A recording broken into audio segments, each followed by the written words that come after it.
Welcome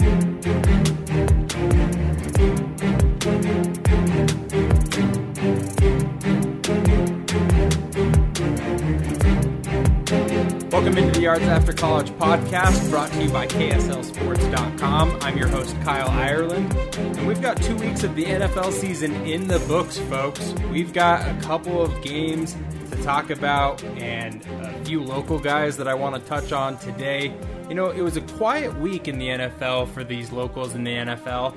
I'm going to tone down our instant replay from last week because last week we just had a ton of guys to talk about, and some of the performances by these locals in the NFL were a little bit more subtle this week. There were a number of guys that had, a few carries here or there, a few receptions. Guys like former Utah running back Zach Moss, who had 8 carries for 37 yards, but not a lot of, big highlight plays, so to speak, for the overall locals in the NFL. But there were a few guys that I wanted to touch on that I thought had excellent performances. So we're going to kick it off, just start talking about some of these local performances by these locals in the NFL, former Utah players, BYU players, Utah State, high school guys that have played in the state of Utah that are now in the National Football League. And then after that, we're going to welcome in KSLSports.com Utah Utes insider and host of the Crimson Corner podcast, Trevor Allen. You may have heard my conversation with Trevor on his Crimson Corner podcast that we posted on the Yards After College podcast feed a few weeks ago before the opening week of the NFL season. But we're going to have Trevor come on and talk about some of these former Utah Utes who were, a few of them are just having excellent starts to the 2020 NFL season. We're going to talk with Trevor about those guys. So let's get started by talking about some of these locals in the NFL, and then we'll turn it over to Trevor and my conversation with him about the Utes. But starting off, I wanted to talk about Julian Blackmon, Utah Utes safety, now turned into a rookie safety for the Indianapolis Colts, that is. Julian Blackmon came into the season third on the Colts depth chart. He was coming off of a significant knee injury that he suffered in the Pac-12 championship game last season.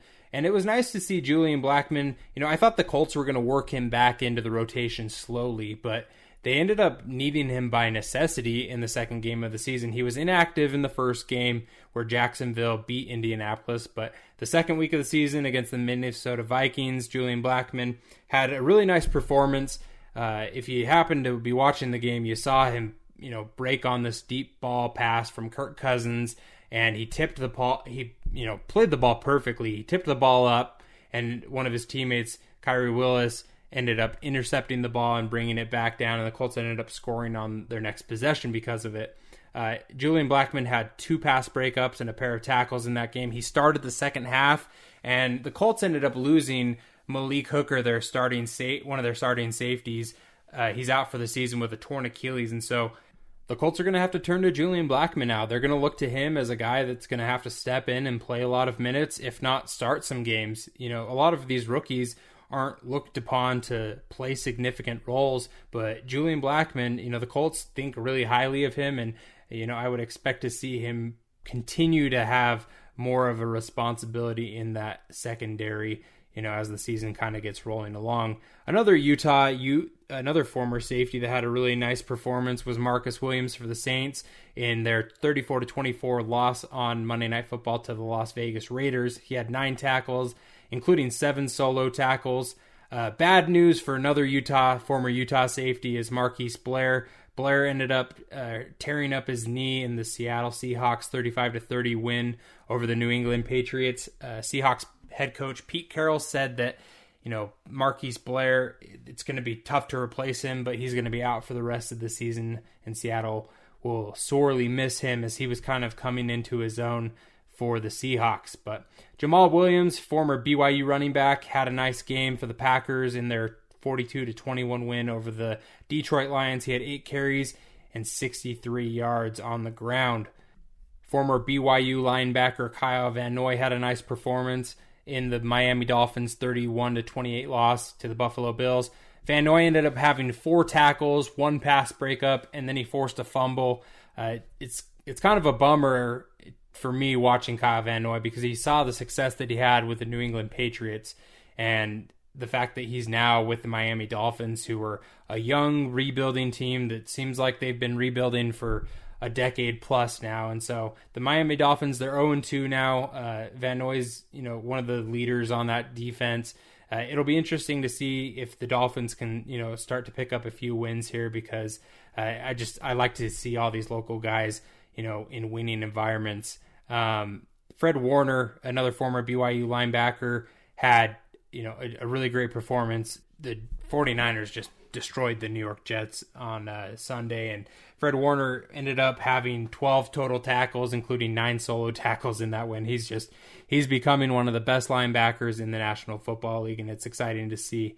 A big performance that I wanted to touch on, though, was probably the highlight of the weekend for the locals in the NFL. It's former Bingham star, former Bingham Miners tight end Dalton Schultz. He had a really nice game. So the Dallas Cowboys ended up losing their starting tight end, Blake Jarwin, for the rest of the season, and Dalton Schultz stepped in for their second week performance, and he had an excellent game against the Atlanta Falcons. First off, if you didn't watch that game, I recommend you go back and watch the highlights, because the Cowboys were trailing by multiple scores for the majority of that game, and Dalton Schultz helped them. He ended up getting a touchdown late in the game. The Cowboys ended up coming back and kicking a game-winning field goal as time expired to beat the Falcons 40-39, but Dalton Schultz ended up leading the Cowboys in receptions. He had 10 catches for 88 yards and a touchdown. Unfortunately, he had one blemish on his stat line. He ended up losing a fumble, but the Cowboys ended up winning the game by 1, and Dalton Schultz ended up having an awesome performance. It was a career performance for him. It was his first NFL touchdown in his young career. He's played a number of games for the Cowboys over his 3 years, but he ended up having an excellent game against the Falcons. It'll be interesting to see if Dak Prescott continues to target him like he did against Atlanta, because Dalton Schultz might end up becoming one of those tight ends, one of those young tight ends in the NFL that you look at as a big-bodied receiver. You look at some of the guys in the National Football League. I think of like George Kittle or Zach Ertz or Travis Kelce, those big tight ends that go out and are great receivers at the same time. I see that potential for Dalton Schultz. He had an awesome career at Stanford, and he's really starting to come into his own in the NFL here with the Cowboys, thrusting him into a starting role with the injury to Blake Jarwin. So fun to see Dalton Schultz have that performance. A number of other guys in the NFL I wanted to see have good performances over the weekend, but we didn't have a lot of highlight plays this week, unfortunately. We didn't have the big touchdowns or the multi-touchdown performances or the fumble recoveries or the interceptions, pick sixes, those types of things. So I'm looking forward to more of that in week 3, because those are the plays that we all like talking about. Those are the plays that make SportsCenter. It's fun to see, the big highlight plays. But we're going to come back after a quick break now. On the other side, you're going to hear my conversation with Utah Utes insider and host of the Crimson Corner podcast, Trevor Allen.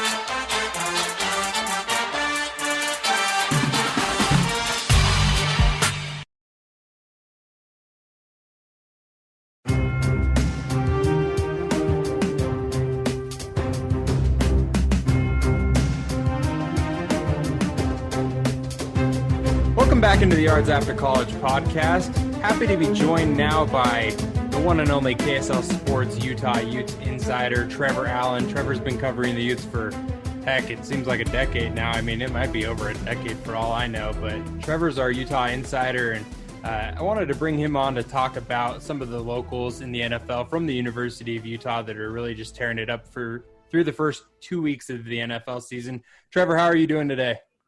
Kyle, it's always good to talk football with you, and especially about the Utes. But yeah, I've actually been covering the Utes since about 2010. I had about a break of probably about 3 months where I wasn't in the sports business. But once I got back in and connected with KSL Sports, I was back on the Ute beat. So yeah, it's been about 10 years, if you will.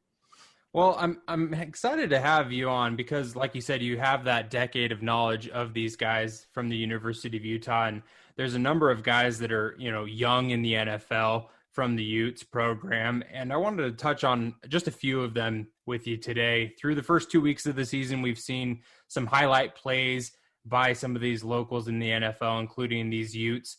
And one of the guys that really impressed me, and it was his first debut, it was his first NFL game, and it was Indianapolis Colts safety Julian Blackmon. He was inactive for the Colts during their Week 1 loss against the Jacksonville Jaguars, but he was able to step on the field for their win last week on Sunday against the Minnesota Vikings. Julian had 2 tackles, a couple of pass breakups, and he had one play, Trevor, where, Kirk Cousins, he's been known to do this, where he just kind of throws up these, jump balls, and it was a bad pass, but Julian, he played the ball perfectly, and he hit it up into the air, and one of his teammates intercepted the pass, and they took it back and ended up scoring on that next possession. So it was nice to see him, make a play, a deep contribution for the Colts in his first game. What did you think of Julian's first performance in the NFL after, you were at the Pac-12 championship game where he got hurt last year and you saw him go down.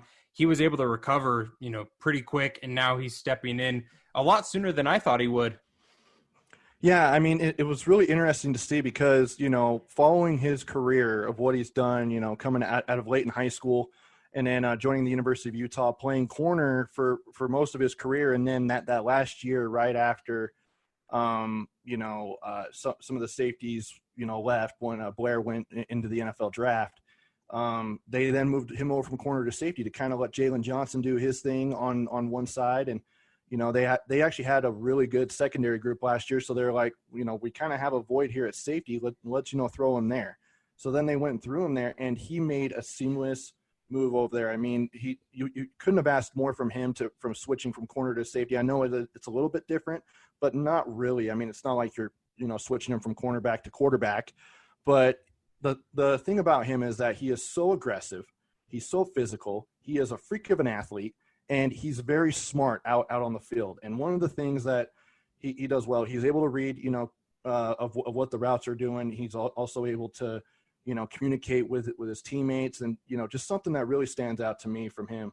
But to see him get in that game, I mean, as soon as I found out he was active, for one, to start practicing prior to the season, I thought was impressive because we haven't even hit a year. I think we've hit 9-10 months since he got hurt in that Pac-12 championship game, and just seeing him go down in that game was just devastating because he had worked so hard and had such a bright future going into the league.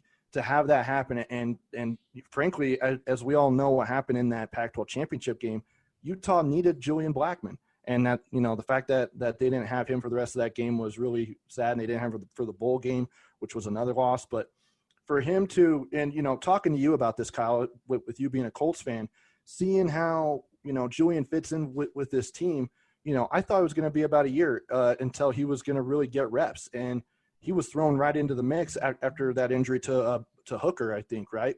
Malik Hooker. Yeah, Malik Hooker. He comes in, and Julian comes in after he goes out, and he just makes amazing plays, and that's something that he does.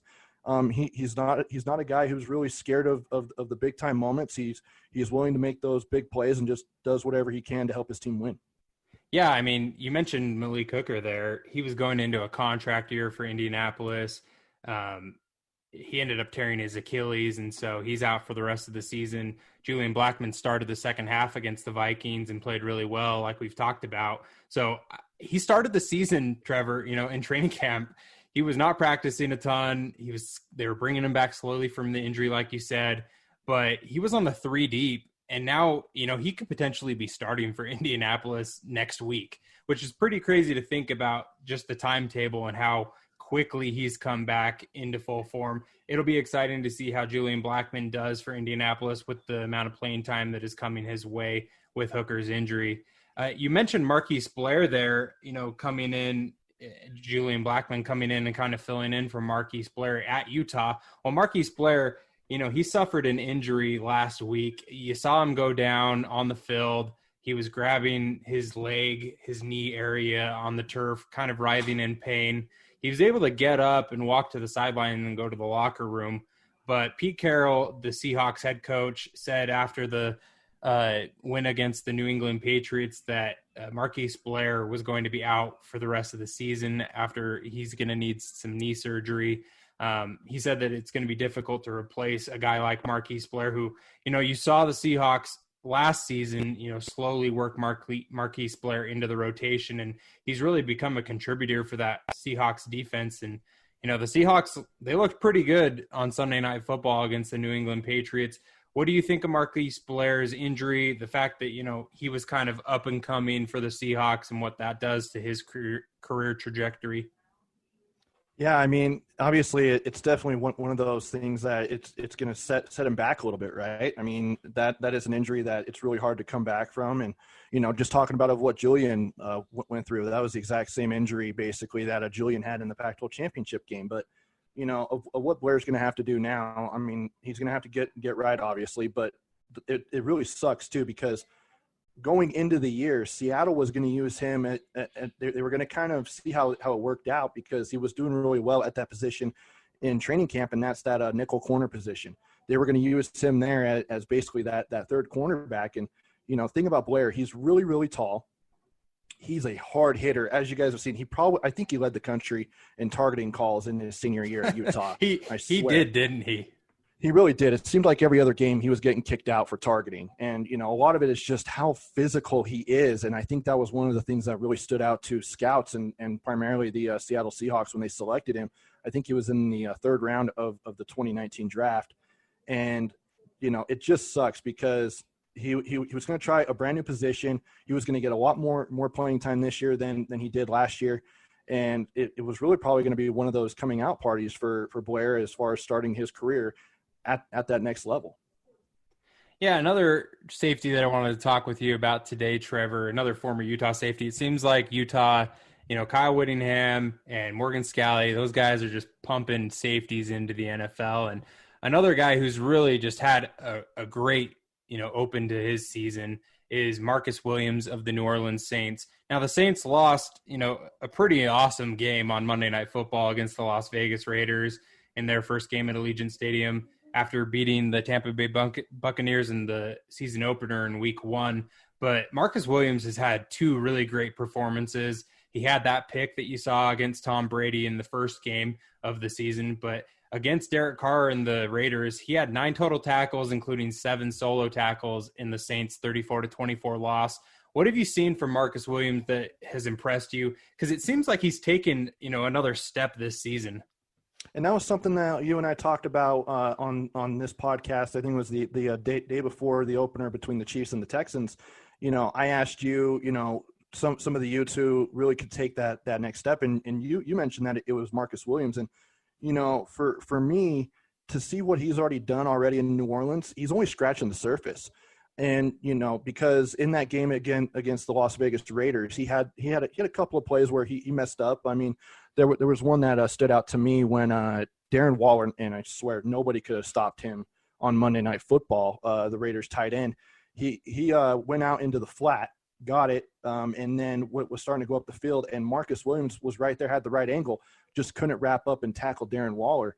And he ended up going for another 9 yards after that before he even got tackled. So those are the things right there. But the thing that Marcus does well, he goes back, he checks out the film, he knows what he needs to correct himself on, and he's a smart player. He's going to be able to correct those things. And I know a lot of people are pointing at him for what happened in that NFC Championship game a couple of years ago where he ended up missing that tackle.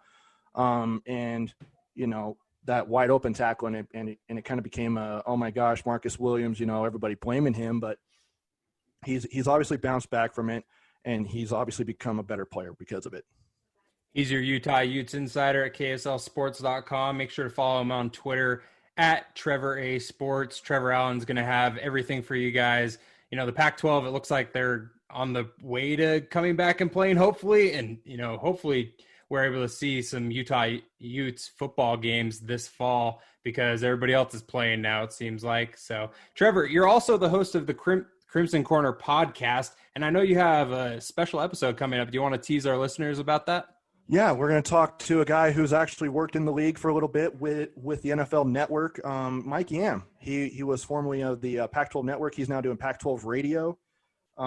He is going to join me on Wednesday. We're going to go live on Facebook and Twitter, and we're just going to talk about everything that's going on within the Pac-12. It seems like over the last week, Kyle, and you've obviously been following it just as I have, is how how up and down all of this news is between the Pac-12 of, first they're not able to play because California and Oregon aren't allowing them to play. And California and Oregon give them the thumbs up, and then the CEO group doesn't vote on Friday when they have a meeting, and then they push it all the way to Thursday, and they're trying to play on Halloween. It's a mess, but we're going to talk to Mike Yam, diving into it, seeing what's going to happen, because as I mentioned, on Thursday, that is when the Pac-12 CEO group is going to vote on when they're going to start the Pac-12 football season. And we'll see if it's going to be Halloween, if it's going to be the first weekend in the month of November. Is it going to be a little bit later? What is it going to be? An 8-game schedule, 6-game schedule? What is it going to be? So I'll talk to Mike Yam about it, and I want anyone who's tuning into this, their reaction. Send in your questions for Mike, and we'll get them in on that live interview. Send those questions to him at Trevor A Sports on Twitter and at KSL Sports. You can follow the Crimson Corner podcast on whatever podcast platform you guys use, whether it be Apple Podcasts, Google Podcasts, Spotify. Don't miss out on that special edition with Mike Yam. That's Wednesday, September 23rd at 2:30 p.m. Thanks, Trevor. I appreciate your time today. Wow, it's always a pleasure.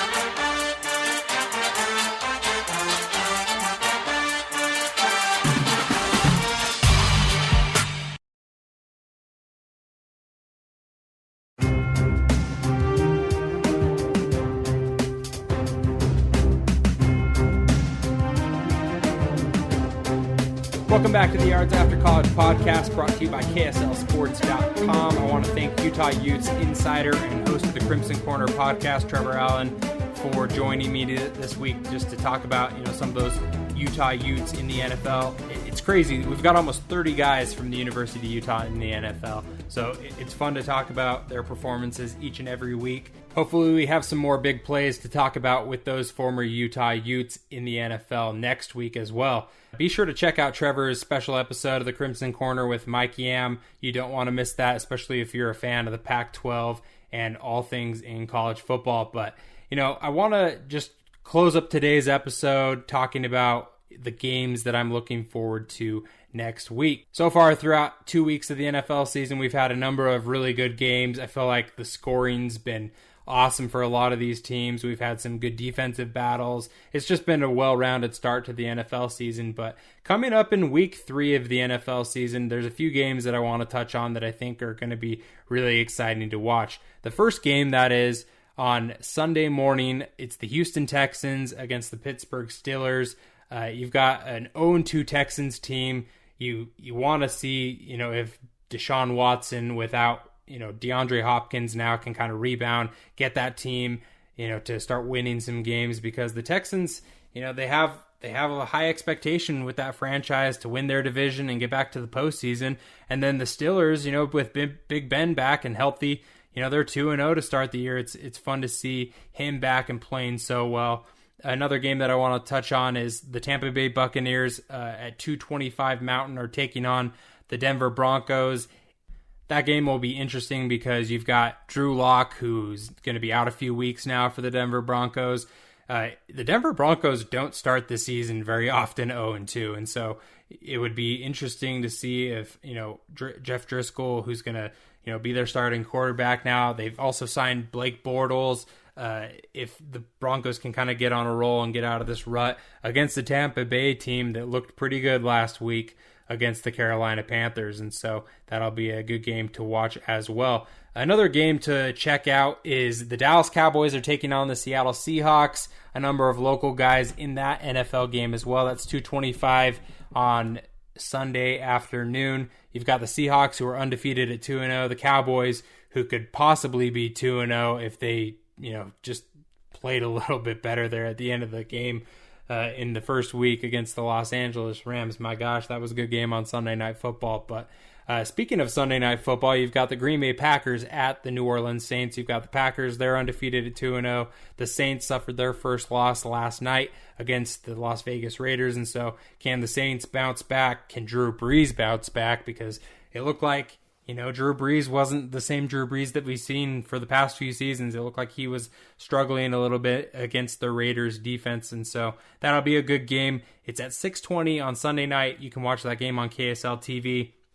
But the game of the week next week for week 3 is going to be the Kansas City Chiefs against the Baltimore Ravens. Both teams are undefeated at 2-0. You've got the MVP from last season, Lamar Jackson, against the 2018 MVP, Patrick Mahomes. You've got, all the makings for a great game. I think back to a few years ago, I think it was in 2018, you had the Chiefs, who were just on a roll, playing against the Los Angeles Rams, who were on a roll. And that game ended up being one of the highest scoring games of the season, if not the highest scoring game of the season that year. It was an awesome game. And so I expect something similar on Monday Night Football. That's going to be 6:15 Mountain on Monday night. You can watch that game on ESPN. But be sure to tune into the conversation on, social media. You can hit me up at Kyle Ireland on Twitter and at Kyle Ireland KSL on Instagram. Let me know what you think the game of the week is. Which NFL guy, which local NFL guy you think is going to have the biggest performance in week 3 of the NFL season. But last thing before we let you go today, I want to talk about a big story in the NFL right now. You've got these NFL head coaches who are supposed to be wearing face masks, face coverings on the sidelines. It's part of the NFL's policy for the 2020 season.